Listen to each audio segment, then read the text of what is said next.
if you will play my music, I will make you rich and famous.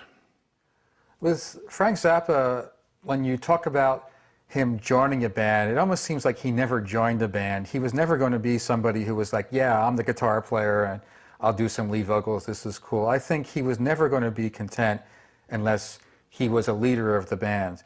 And if you look at his career as a whole, of course, he went through so many musicians. It's also apparent that he really didn't want to keep any certain band together. But before the Mothers of Invention formed, when he was with bands like the Soul Giants, again, I think it was just good for experience. He had all these ideas in his head, but it's a lot different from having these avant-garde ideas in your head as a teenager and hearing the music in your head. Taking that step to make it reality is a very big gap. And I think when you listen to existing recordings by bands like the Soul Giants, they're not very impressive at all, aside from the fact that the fidelity isn't so good. What I think it's giving Zappa is a lot of practical experience in the matter of how do I get these weird, complicated for the time ideas actually out into music using other players, because it's not like it is today where theoretically you might be able to record all the parts yourself. He had to use other musicians. With Zappa now established as leader of the group and playing music that he had written, a new name was needed. He changed the name. We changed it to the Blackouts. We played one gig as Captain Glasspack and his Magic Mufflers. And then we settled on the name The Mothers, spelled M-U-T-H-E-R-S, The Mothers. And The Mothers actually came from a term that back in those days, if you were a hot musician, you were called a motherfucker. Okay, and so that's where the term came from, The Mothers. Okay, and eventually that's why it was of invention would be tacked onto it. So this was the big deal. Now they became the Mothers, and it was now the part where they had to go ahead, you know, in advance. And at this point in time, Frank had been venturing into the Hollywood area because the freak scene had just started to blossom there. I mean, just really at a place called Cantor's Deli down in Hollywood. And there was these two guys, a guy named Vito and another guy named Carl Franzoni, and they were the original freaks. This is probably not talked about enough when people are trying to understand early Zappa, is that they reduce it all to Frank Zappa, the genius, the single guy. But his genius was to find things that were worth relating to. And as he makes clear in Freak Out, the freak explosion was the product of some few bohemians introducing a different kind of lifestyle, a different proposal of how to live.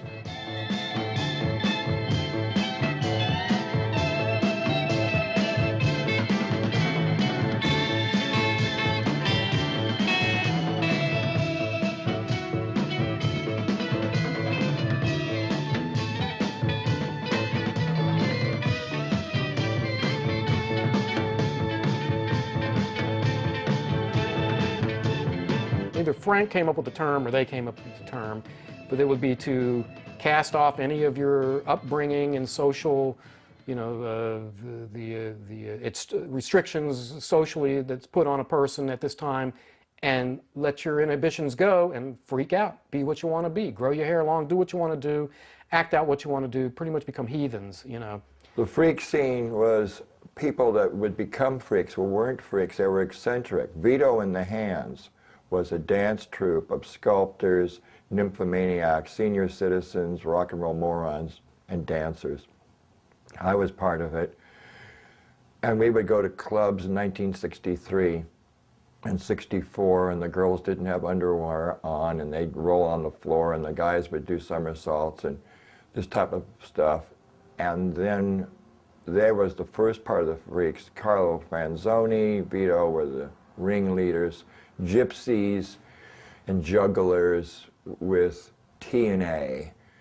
Current research is showing that Vito's ideas, particularly of sexual liberation and collective fun, he used to have an army of dancers who would invade shows and just dance all over the place, actually, strangely enough, derived from socialist politics, that he'd been on board ship and involved with a strike, which ideas which came from the French Communist Party of all things. And so Vito had this socialist communistic, collectivist idea of behavior that was going to transform society. And I think it's right to say that Frank Zappa never stops thinking about this idea. I mean, Zappa's own mode of procedure was strictly commercial, private, making sure that the money was in, building his house on the hill, bringing up his family. He wasn't at all a communitarian socialist soul, but he always kept this interest in what this complete denial of the commercial world could be, starting from Freak Out. Before recording and releasing their seminal debut album, the band was introduced through a friend of Zappa's old English teacher to club owner and businessman Herb Cohen, who became their manager. Herb was an incredible businessman. He didn't just do managing, he had other business ventures. Admittedly, he really never understood what Frank and the Mothers musically were all about, and would say as much. Didn't know how that type of music would make any money, but he believed in enough that Frank had something that he championed. You know, he was there to help him, and frankly, the Mothers probably would have not gone nearly as far as they did without the help of Herb Cohen. There's just no question. The Mothers, with now a new manager, started recording some demos. Herb shopped some of these demos he shopped them to MGM Verve, which they never heard back from, but one of the places that they sent it to was CBS, or Columbia. It was called Columbia at the time. And the head A&R guy, Clive Davis, who's very famous for Columbia, CBS Records, responded with a letter back to him saying that the Mothers of Invention have no commercial potential. And Frank knew about promotions and publicity. He knew how to promote his band, knew this was a good thing, no commercial potential, and this was used as a moniker for the band for years to come, his moniker for many years to come. Ignoring the rejection from Columbia Records, Zappa and the Mothers continued to record demos and played on the new music club circuit around Los Angeles in popular venues such as the Tripp and Whiskey A Go-Go, which is where they finally had their potential recognized. Somehow Herb Cohen had gotten the Mothers, who nobody had really knew about, they didn't have any record out or nothing, a couple-week gig at the Whiskey A Go-Go. Sonny and Cher came in one night, John Wayne came in one night really drunk, and I think he had accosted Frank in the bathroom that night or something strange like that. I don't know what happened there. It's in Zappa's book. But so anyway, one of the songs that the Mothers did, which was a composition Frank wrote, they called it the Watts Riot song. It later became Trouble Every Day. There ain't no way to delay that trouble every day. And it was about the Watts riots that had taken place not long ago in California. And it was a very hard electric blues song. You know, it wasn't really representative of the other material the Mothers were doing. We were playing there, and Tom Wilson came in, and he heard us play one song. He heard us playing Trouble Coming Every Day. He said, we'll sign the band. Because they thought they were signing a band to rival the Rolling Stones. That's what they were looking for a new Rolling Stones in America.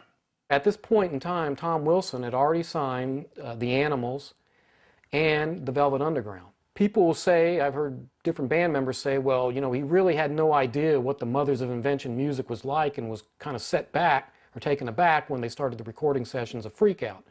But you have to think, if he had signed the Velvet Underground, he had to be a little bit experimental thinking-wise as far as signing people. He couldn't, you know, because they were pretty far out as well for back in that time and date.